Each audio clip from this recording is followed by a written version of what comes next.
Hey guys, this is Crazy Kylo bringing you a Fall Guys video where we're going to break down the strategies for Hex-A-Gone and go over some tips and tricks on this level to help you guys secure the win. So with that, let's get into it. So here's the quick level preview. The first thing you should notice is your positioning and who is around you. Depending on where you start, you may have the opportunity to stay on the starting level for a little bit of time. So before we start, I want to go over the general strategy and level knowledge for this level. So first is understanding each block. When you touch a new block, you have about a second before it will disappear.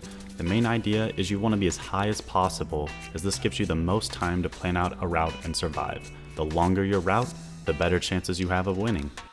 So one thing you will notice is I jump a lot. The point of this is to buy yourself time. When you jump to each block, you can wait on the current block for a little less than a second before you jump to the next block, allowing you to spend a little bit more time on a block, which can give yourself more time on a certain layer. The other thing you will see me do is I dive onto blocks. If there is a 2-block wide gap, you can jump and dive to make the gap. And with good timing, you can get up and continue jumping on the same layer. This allows you to be as efficient as possible. Okay, so with this in mind, let's go back to the top. The beginning is probably the most challenging part. This finale can have anywhere from 7 to 20 people. The more people in the finale usually means it'll be a faster game. So let's focus on a finale with 7 to 13 people. At the start, if you have a good spawn, you can jump from block to block on the spawn layer for a little bit of extra time. Otherwise, fall below and start running. So to give yourself an advantage, the best thing you can do is when you have multiple people on the same layer as you want to only be running. It's better if you can start a layer in the middle and run to the outsides to create gaps, and this will hopefully help knock other people.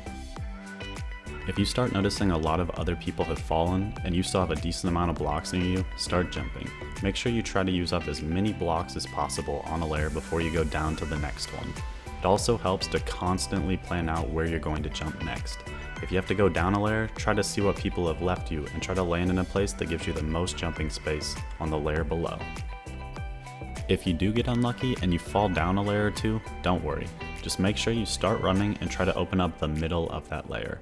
Another thing you're going to want to do is trying to cut people off on the same layer as you. The best way to drop someone is if you see them running towards you, turn around and make sure you get rid of all the blocks in their route with at least a 2 to 3 block gap. If they can't turn around, they will drop and it will give you more time on the current layer.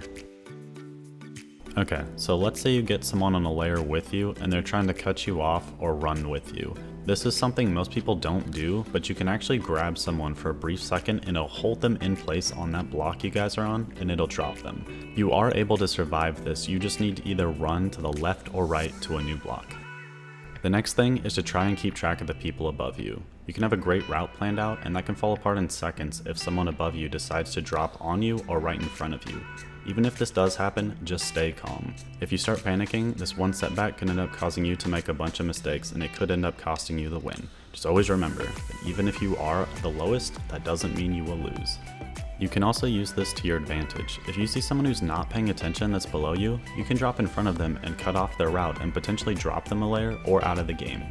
So the last tip is very situational, but if you and another guy are the last left and you're on the last layer, and you guys both fall on the same block, if you dive and they don't, that dive is enough of a slowdown that it can buy you just enough time so the other guy would dive first. I don't have any video of this because I haven't encountered it myself, but it does happen sometimes, and it's something you should at least be aware of just in case it does happen to you.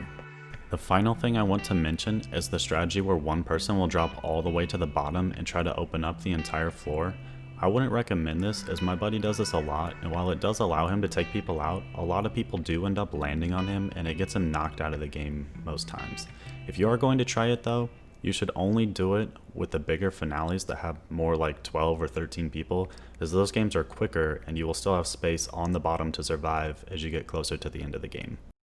Hopefully this breakdown of Hex-A-Gone helped you guys. If you guys have any tips or tricks I didn't cover, feel free to drop them below in the comments. And if you guys enjoyed this video, please consider leaving a like. And if you want to see more Fall Guys breakdown videos, hit that subscribe button. I'd really appreciate it. And with that, I'll see you guys in the next video.